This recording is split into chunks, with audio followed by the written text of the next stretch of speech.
Hello, fellow muddlers. Well, it's time to see if we can put all these bits and pieces back together into one working Varney 460. Now, where the heck did all of those screws and everything come from?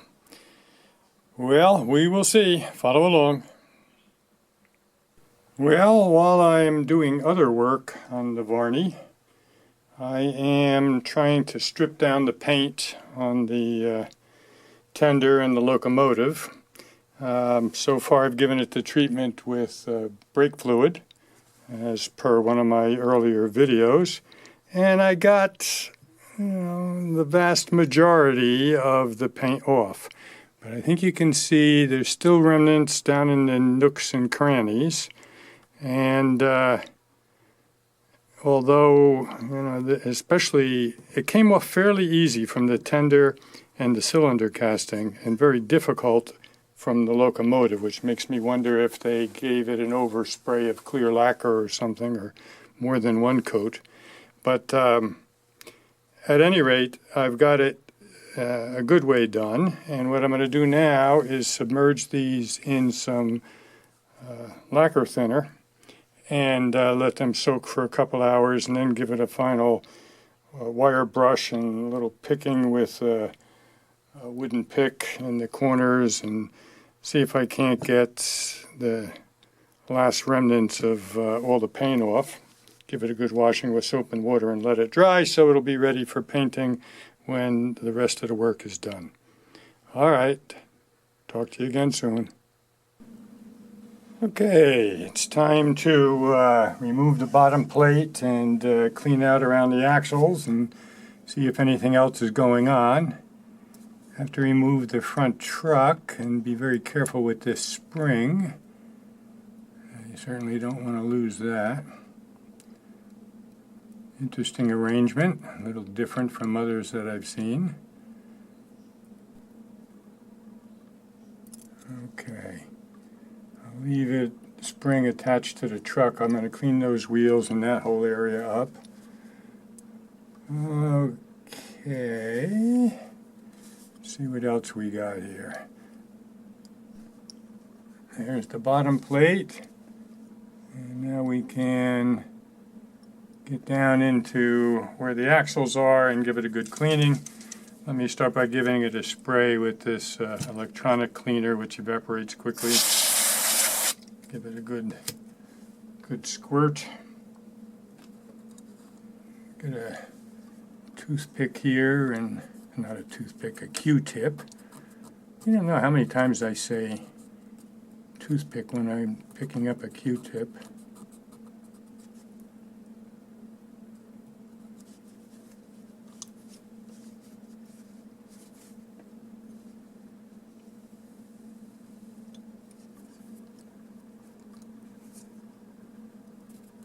Actually pretty clean down in these recesses.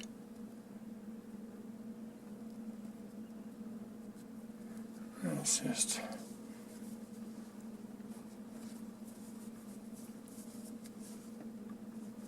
give them a wipe. We'll clean off the axles and then give a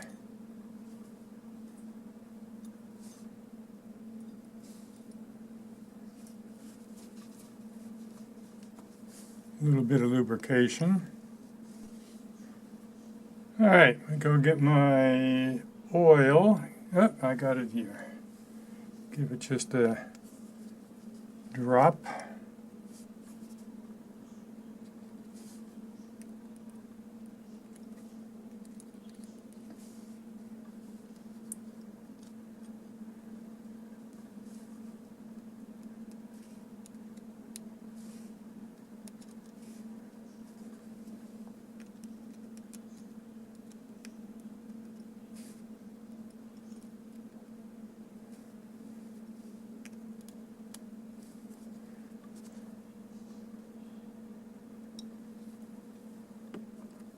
Put the bottom plate back on.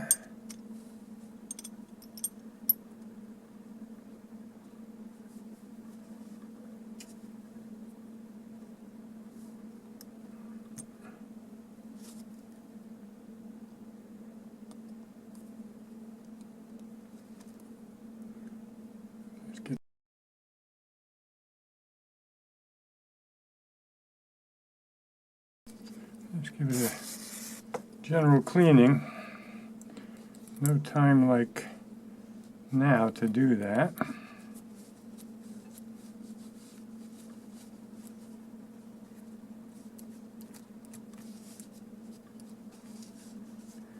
And a drop of oil on those axles.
All right.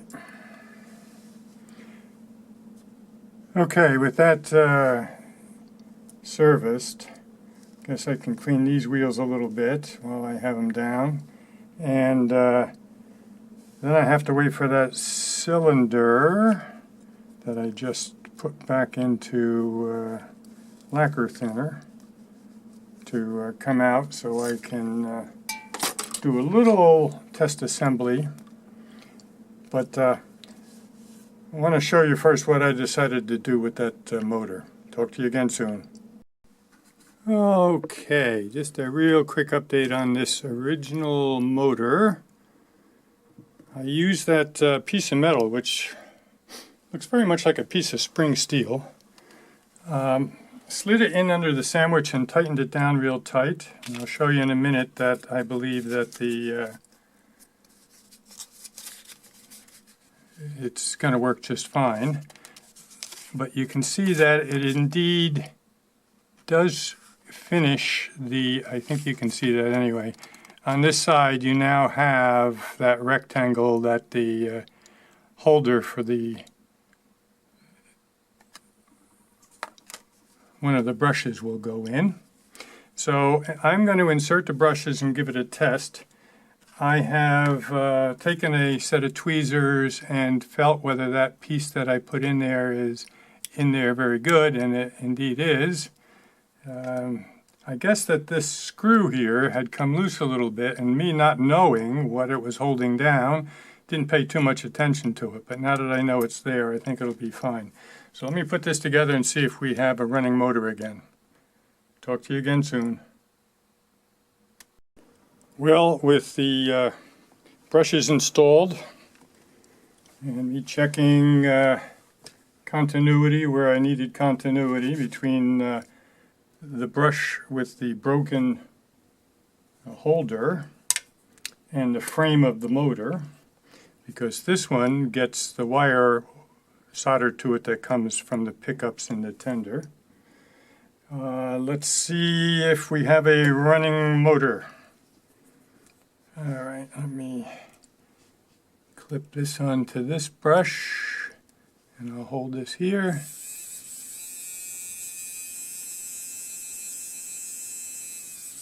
And reverse.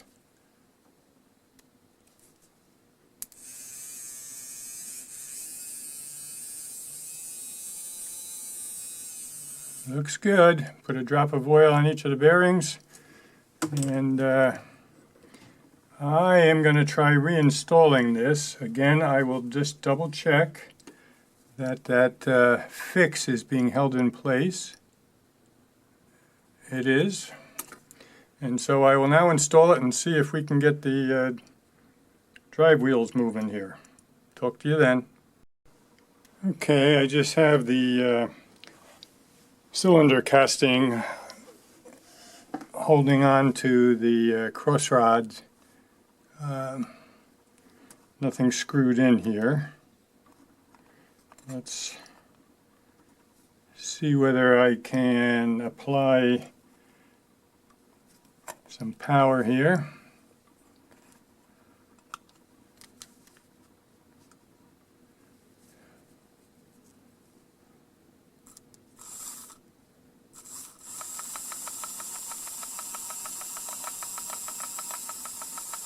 Well, other than a little bit of banging on the plastic cup I have it sitting on, there she is running in one direction. Let me unclip this.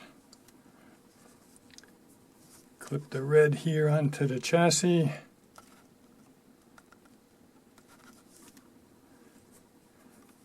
See if it runs the other way.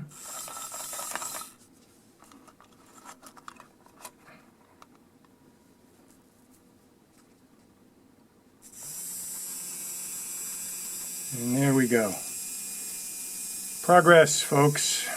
We have progress. All right.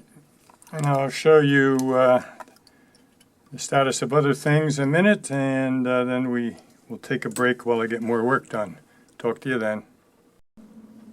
Well, when you last saw these castings, there was still flecks of black paint kind of in every nook and cranny.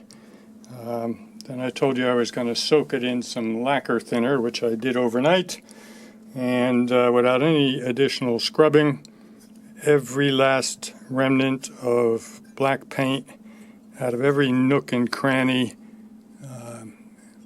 is now taken place, and these are ready for painting. Just gave them a good wash with regular soap and water, let them dry out, and I will get to painting these, and we can reassemble this and work on rewiring the electrical parts and so forth. So talk to you then.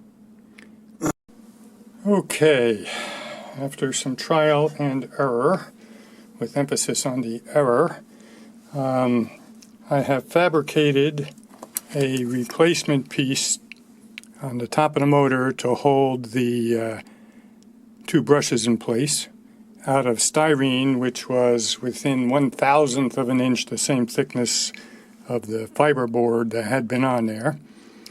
Then trying to find any place on this motor to solder the leads is a challenge because there are no posts like on later models. I can see previous owners tried to solder it to the outside of the brushes, but that tends to affect the pressure that the brushes are putting on the commutator. Silly me, I tried to solder, after making this styrene piece, it to the top of the brush as it comes through the styrene, of course, melting the styrene, as I say. Emphasis on error. So after another piece of styrene cut, these springs come out, and while they were out, I tinned the very end of the spring as it goes through this top piece of fiberboard.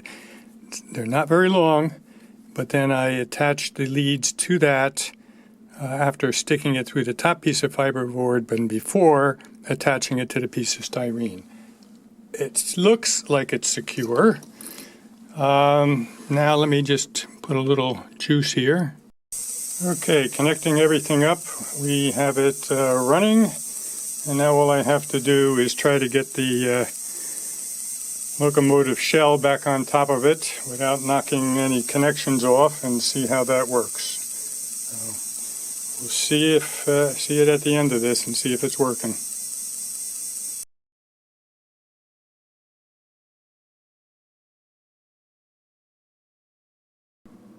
Okay, turning my attention to the tender, I've mounted a KD coupler on the rear, and I'm just checking it for height, and it's fine, as you can see, with the KD gauge. I'll show you in a minute how I mounted that. Let me just get my test track out of the way. Now, the coupler box that came with the unit, let me get it far enough away that it will focus on it, had two pins in it, one of which was missing, and those pins went into the tender base, into two holes that were there. I was not going to reuse that because, again, one of the pins was missing. So I drilled and tapped a 256 hole into the casting, and then with a couple drops of gel type ACC and using one of the 256 screws, I mounted the box, and everything is now up to standard. So I'm going to move on to more work on the tender. Oh, while I got it here, I can show you. I've cleaned up the wheels significantly. They're nice and shiny now. They were black. So, yep, that's good now. Talk to you soon. Okay, I like to show you tools that I'm using as I work if they turn out to be very useful. I've seen these before, but I just got this one off of eBay for $10, little eBay store. So it's a grabber for screw heads, and this one gives it a good grab even on very small screws, and is very helpful when you're trying to insert a screw into something like the well of this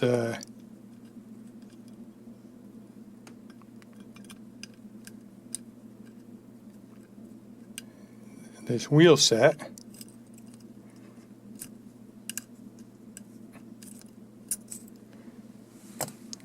Get it started. If you've ever seen me try to do that, sometimes it's painful to watch Mr. Fumblefingers work on it, but there it is, and I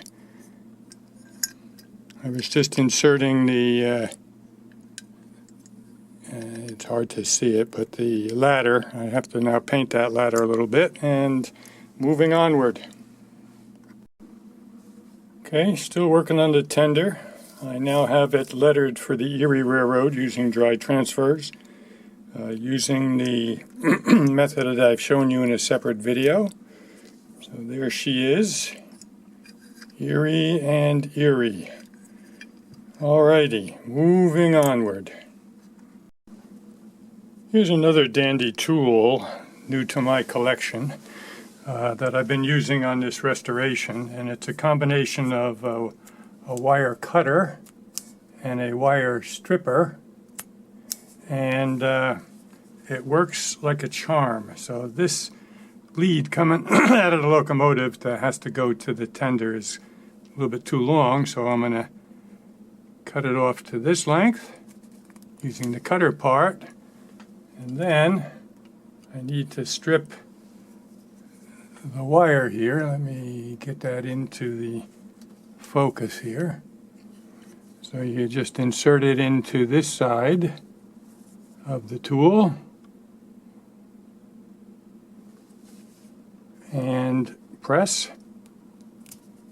Of course, I'm doing it backwards here for the film.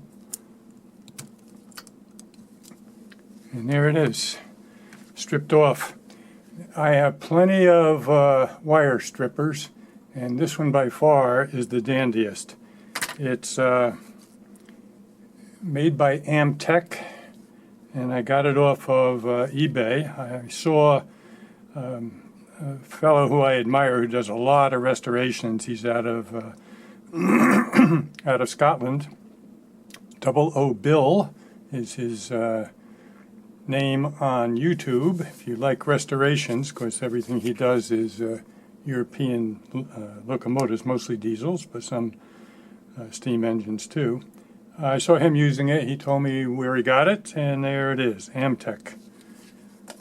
Alrighty, gonna solder a connector onto this now, and we'll be ready to put it together. Talk to you again soon. Okay, here we are. This is the 460 Varney that I initially had a video on that said, what does barely runs mean to you? Then we had a video that looked at the motor problems I was having. And here we have it on the rails. So what I will do is in the description of the video put links to those two previous videos for this particular locomotive. And at the same time in the description I'll put links to the two tools that I show you, both of them new to me for this restoration. And I'll put the links for where you could get those in the description as well. So what did we do? We did a total strip down, got all the paint off of it, and repainted it with a rattle can, and lettered it for the Erie. So it's no longer Atchison, Topeka, and Santa Fe. It's now the Erie, which is certainly a home on the Jersey Highlands Railroad. It's Erie number 2. And totally rewired it. I think I mentioned new light, front light. Got rid of that huge bulb that was there. New couplers, front and rear. Cleaned everything and lubed it. And now we're going to see if we can get something better than barely runs. So let me reposition the camera, and we'll start it up and see how she runs now.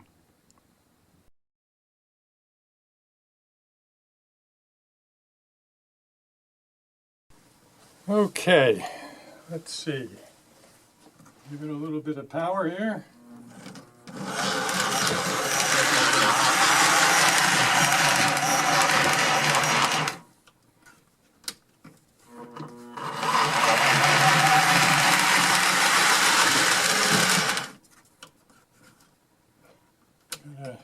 Run some of the kinks out of it yet. It's almost like breaking in a new locomotive again.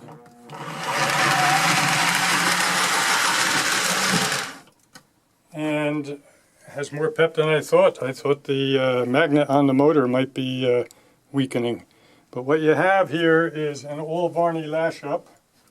At some point I got to get my Varney caboose out of storage. So from a non-runner, look a little beat up, to a runner that looks pretty darn good for her age. I figure, looking at that motor, this had to be an early Varney, so in the 50s sometime. And here we are, 2024, so yeah, you know, close to 70 years old, maybe even a little older. And yep, so feeling pretty good about the restoration, and we'll let it run around an oval and get broken in. And the rest of that set of cars there are cars you've seen before. It's my dad's L&N outside braced Varney boxcar that had been missing a lot of stuff, and I fixed it up. And then it's the flat car is not Varney, but the tank on the Texaco tank is, and then finally the cattle car. So Varney rides the rails on the Jersey Highlands. As always, if you enjoyed this video, this excursion into saving an old Varney and making her look pretty darn good again, please give the video a thumbs up. If you've not already done so, you could subscribe to the channel, and I'll be talking to you again soon. Take care.